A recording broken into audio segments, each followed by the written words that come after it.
Doo-doo-dee. It's Nandi! Hello friends, we've just had a massive patch drop this last week and there is lots to cover. In today's video we're going to primarily be going through the new Dark Angels character, Asmodai, but I'm also going to touch on a couple of the bigger talking points from the patch notes, timestamped as usual. Asmodai is the Master Interrogator Chaplain of the Dark Angels chapter. He serves as the chapter's Master of Repentance, a title unique to the Dark Angels and the Unforgiven.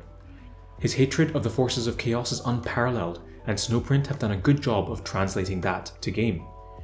We can start by taking a look at the character in game. Snowprint have consistently done an amazing job with these character models and animations, but it is clear, at least to me, that they have given Asmodai some particular love and attention. The art and animations are particularly excellent for this character. Asmodai only has one character trait, Terrifying. This causes him to take reduced damage from melee attacks. His stats shown on screen are at Diamond 3.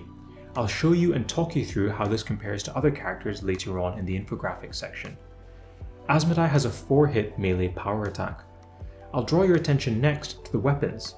The Dark Angels are the only faction in the game with access to the Heavenfall Blade, a special weapon that gives 40% crit chance. Asmodai is also able to equip a crit booster, taking him to 45% critical hit chance at baseline.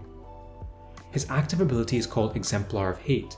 At level 50 it adds 1000 damage to all melee and Overwatch hits against a selected target for this round and the next.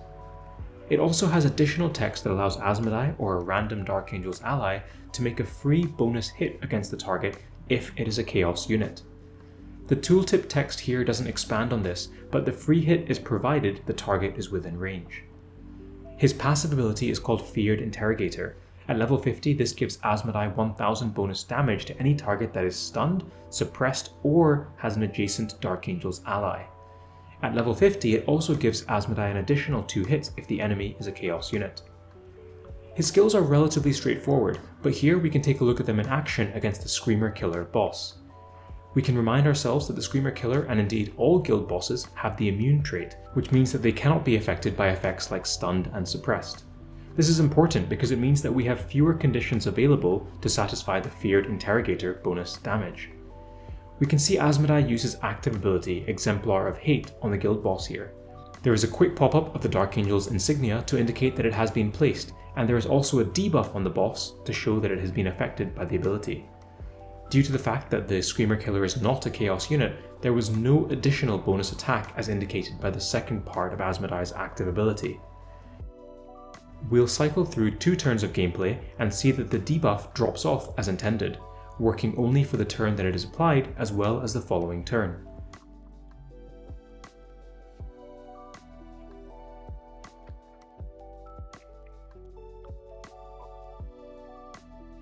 I've brought Thaddeus along to show you that the boss cannot be suppressed, despite Thaddeus' suppressive fire trait. Mousing over the boss while Azrael is adjacent, we can see that Asmodai benefits from the bonus damage from his passive ability, as the mouse over damage is 7172. However, once we move Azrael away, the Feared Interrogator passive is no longer triggered, and the mouse over damage drops to 3586. We can put this together in infographic format. Asmodai's stats here are courtesy of Tawin, who I have to thank for his tireless efforts. Asmodai's health and armor stats are at the 69th and 75th centiles respectively. He has a reasonable damage stat and his damage puts him in the 86th centile for PvP damage. Where do I think Asmodai will shine? Well, I think his skills are currently geared towards PvP. The extra hits and effects that penalise Chaos units seem like they'll be particularly effective against the potent Death Guard teams that have been popping up in Guild War. I have to admit that I'm intrigued as to what the last 2 Dark Angels characters will be. We've seen Snowprint get better and better with faction synergy as time has gone on, and I've learned not to dismiss characters until I've seen the whole faction. Still, the Dark Angels seem to have benefits for plasma damage, block, overwatch and suppression, and it's all quite a chaotic mix at the moment. As a side note, the pace of the new guild raid bosses has increased. It is pure speculation, but having recently had a new Imperial guild raid boss and now a Xenos guild raid boss, we could possibly expect a Chaos guild raid boss later on this year. If that's the case, Asmodai could find himself as a linchpin in that composition. What about how you'll unlock him? You'll be able to earn character shards through a few means. The new character battle pass will feature Asmodai, but because it is a special character battle pass, there are bonus rewards, whether you're free to play or pay to play. The free-to-play track gets you 25 Asmodai shards, the premium track brings you up to 125 shards, and the ultimate track gets you 250 shards, enough for an epic unlock. Feel free to pause and take note of the Battle Pass rewards that are scrolling through on screen. Essentially, you get 5 levels of more rewards, levels 51 to 55, before you hit the recurring gold and books level.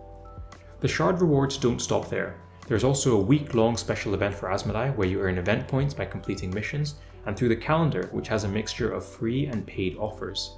These points convert to chests which contain character shards, gold, badges, orbs, and more. There have been a few of these types of special events in the last year, and universally they have been very generous in terms of rewards, even for free-to-play players.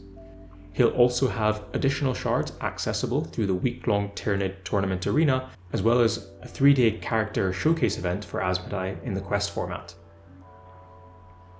With Asmodai out of the way, I wanted to talk through a few other points. There's also a new guild boss coming to the game for the April 25th guild raid season, the Avatar of Khaine. I believe that we will see the new Avatar of Khaine boss at Legendary 3 difficulty in its first season. With no Eldari available to use, we'll have to come up with some new team compositions and strategies, which I'm excited to share with you all in due course. Stay tuned for the deep dive and showcase closer to the time, and make sure you're subscribed to be on the first wave of players to learn about him. There have also been a few new Guild War changes. There are new buildings that have been added to the battlefield. 2 troop garrisons at the expense of 1 artillery position and 1 anti-air battery. These provide a global buff similar to how the Medicae building works, where the defenders will either spawn with 2 or 3 Cadian guardsmen. 2 guardsmen if 1 troop garrison is up, or 3 guardsmen if both troop garrisons are up. There is also an armory building instead of a supply depot. Additionally, the fortified position gets a local buff, meaning it only applies to itself, where the defenders get another 10% damage and armor. It also means that now the fortified buildings are the toughest to break down in the game, even more so than the headquarters.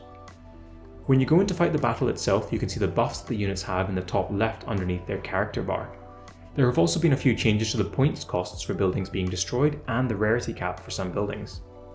There has also been a raft of UI changes that I'm looking forward to seeing in action, perhaps most crucially this call to arms button that will allow guild leaders to set a recommended target for their guild. There's no word yet on changes to rewards, war frequency, or defensive replays, but hopefully this is stuff that Snowprint are working on for future editions. Guild raids. The changes here are ones that I've seen spark a lot of outrage. The boss Adjutant trait is changing. Previously, the boss Adjutant trait meant that the boss took 1% damage every time it took a hit, incentivizing multiple attacks each turn. Additionally, because of the way the damage was dealt, you were better off if you had multiple people attacking at once. Essentially, attacking simultaneously meant that players could knock 1% off a higher health total rather than a low one if they attacked in sequence. That's all changed now, and instead there is a fixed damage being dealt with each attack, but also the amount of times you can trigger this bonus fixed attack damage is 15 times per round. For the majority of players that probably doesn't make that much of a difference, but if you watched my Exeter Row showcase video, you'll know that the mech teams were one-shotting or close to one-shotting a lot of these prime bosses, because of how many times Exeter Row would attack each turn. It's being reported as a bit of a nerf for Exeter Row, but I have Earns to thank for the footage that is currently running on screen. While I've been busy doing my day job, Tacticus ambassador and good friend Earns has put together some footage to show you that while the primes are harder, they are still pretty weak to Exeter Row and friends. This footage is shown at Legendary 2 difficulty, and he achieves close to a one-shot. I'm not going to pretend like everything is as it was before, because this change definitely made it harder or worse for us that were using the mech teams. However, I don't think the change is disastrous, and overall it is probably a net positive, especially for those more casual guilds that didn't coordinate their simultaneous attacks on the primes. It also brings the older primes in line with the newer primes that are being released. Due to the 15 attacks limit, a new meta might arise or come back, as you can potentially reach 15 attacks with Bellator, Yarick, and Sho. I haven't tested it yet, but their raw damage might be higher than the AdMech team, even if it is reduced by 66%. The winged prime side boss for the Screamer Killer has also had the fire and blast damage bonus increased against him by 40% for the rare difficulties upwards. This is a pretty massive boost for the players because this prime boss is probably the hardest in the game at the moment. That's all I've got for today. Let me know your thoughts on things below. If you're a newer player who hasn't yet used their referral code, I would love if you could consider entering mine as shown on screen. It earns you 100 Blackstone and supports me in the work that I do. It is single use though, so choose who you support carefully. Bye for now. Do-do-dee. It's Nandi!